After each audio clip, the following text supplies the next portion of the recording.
Pixar is going wild in every sense of the word when you leap into the world of their sci-fi comedy, Hoppers.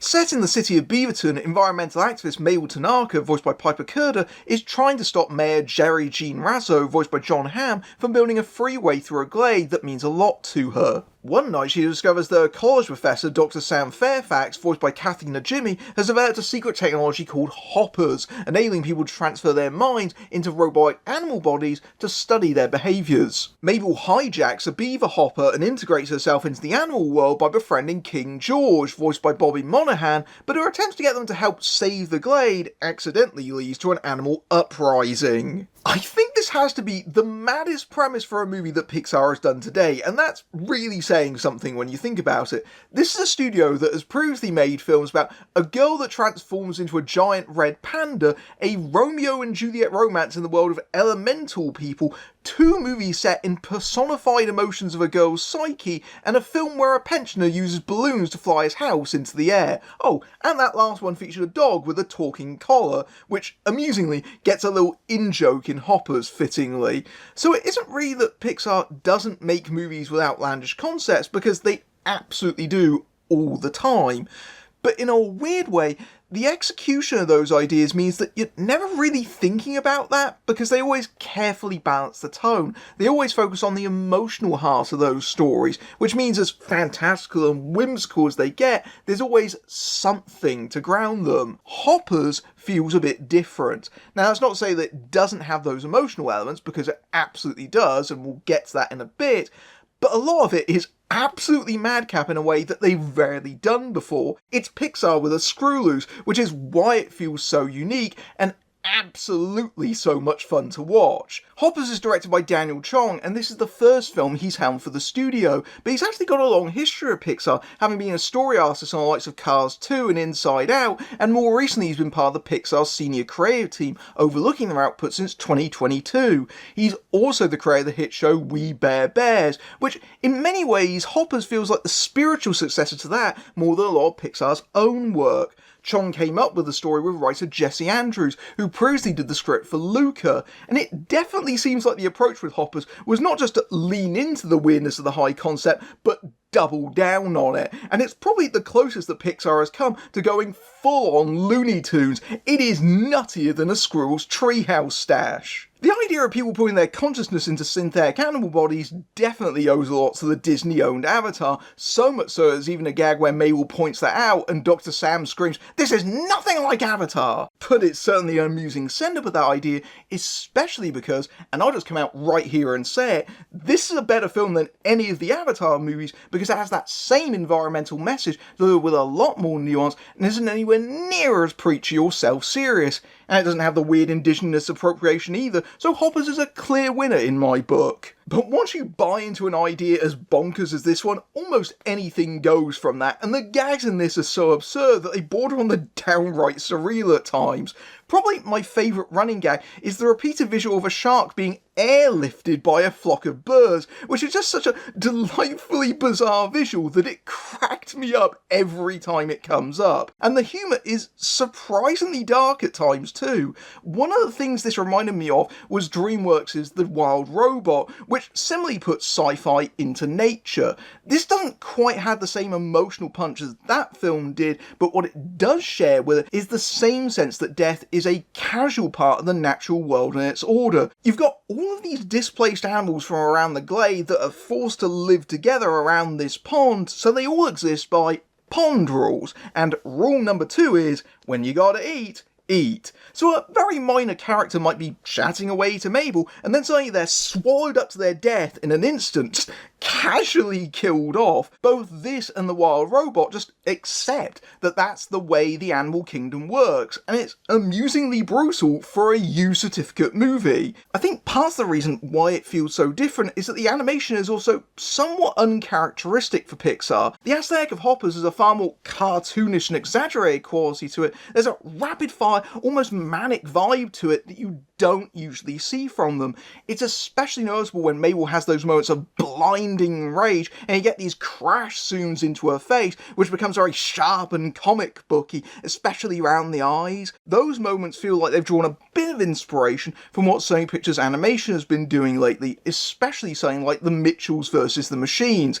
I would say K-pop Demon Hunters, but that was in production at the same time as this. The character designs and animations are sometimes pushed to the extreme, but there are scenes where you get those more traditional moments of wonder when it comes to nature, especially the formations in the air when the council is called and you get all these different kings and queens making dramatic entrances. It looks spectacular. Pixar has always been great at that kind of thing, even back in the days of A Bug's Life and Finding Nemo, and obviously they've improved dramatically since then. As you would expect, the animation here is consistently fantastic, although many of the other studios these days are very close to Pixar's quality, so there's not as much of a gap as there once was. But obviously nature is a major part of the film, especially thematically. I think a lot of movies about protecting the environment generally assume that saving nature in the woodlands is a given because it's a good thing that we should all want, but they don't tie into their stories on a deeper level, so the message can seem a little hollow, and Hoppers absolutely make sure that the audience has an emotional connection to this theme. Much of this is through Mabel's grandma, who frequently used to visit the glade as a place of peace and tranquility, and taught her granddaughter to do the same to deal with her rage.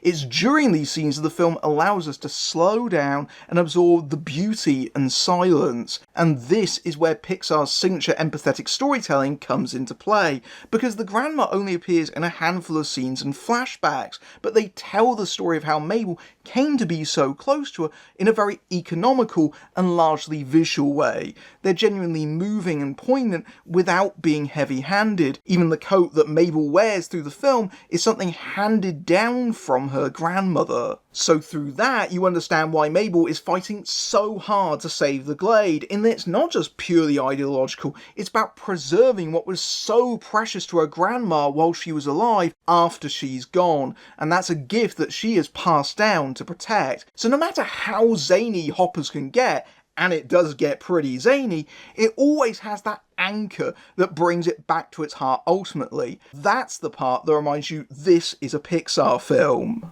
It's also a movie that I think is very much geared towards Gen Z, especially with the way that Mabel is characterised. We first meet her as a kid trying to free her class's pet turtle and a whole bunch of other animals from their school, and that sets up her defiant, rule-breaking spirit and a strong sense of injustice and connection with animals. She's very punk-coded, especially riding into frame as a teenager on a skateboard backed by Bikini Kill's Rebel Girl, and from the fact that her arm is actually in a cast. So clearly she gets up to a lot of good trouble. She's impassioned and wants to change the world for the better, but the world isn't changing as fast as she would like. She feels like she's overlooked and ignored, and that fuels that deep sense of frustration she can barely contain, and when she feels like she isn't being listened to, she just erupts. And unfortunately, when her temper gets the better of her, that usually makes the situation much, much worse. She's principled, but she's also rash and impulsive, and I feel like I can relate to that on some level, and Piper Curda gives a fun voice performance in the role that's not shrill and unlikable as the insect queen humorously describes Mabel at one point. I think what the story is really about is communication. After all, the Hoppers were designed as a way to interact with other species, and through that journey, Mabel gets to see a whole different world with new eyes. But she also learns to see her own differently too. Her interactions with King George are crucial to this, voiced by Bobby Monahan, re-teamed with Chong from We Bare Bears. Apparently George's father was more of a tyrant, but George is the most relaxed ruler that you can imagine. He's someone who's very open and friendly to everyone, and leans with kindness and acceptance. He doesn't judge, which of course makes sense, given that he has a pond of all different species that are forced to cohabitate with each other. Is he a bit naive? Absolutely, and he struggles to assert himself at times, but he has a more compassionate and forgiving view of others and the world around him, trying to assume the best in everybody. He doesn't hate humans or technology either, as one of the odder running gags is that he likes to carry around an old cassette player that he's found and get the woman to stretch to 80s exercise tapes. He's a beaver after all, so he understands that he's part of a bigger ecosystem where everyone plays their part, and that includes humans. It's that which he teaches to Mabel, who too often assumes the absolute worst in people and tries to go at things alone. She absolutely despises Mayor Jerry, especially that he is absolutely the enemy. And while John Hamm is perfectly cast as a smarmy egocentric, Jerry isn't an evil man, but a misguided one. He's doing what he thinks is right for his career and doesn't really understand why what he's doing is wrong. So while George definitely is too trusting, and there is that tension that he doesn't know that Mabel isn't who she says she is, I mean, she is basically the equivalent of that Spy in the World nature documentary where they disguise cameras as animals just if they could talk, his mindset is much better for diplomacy.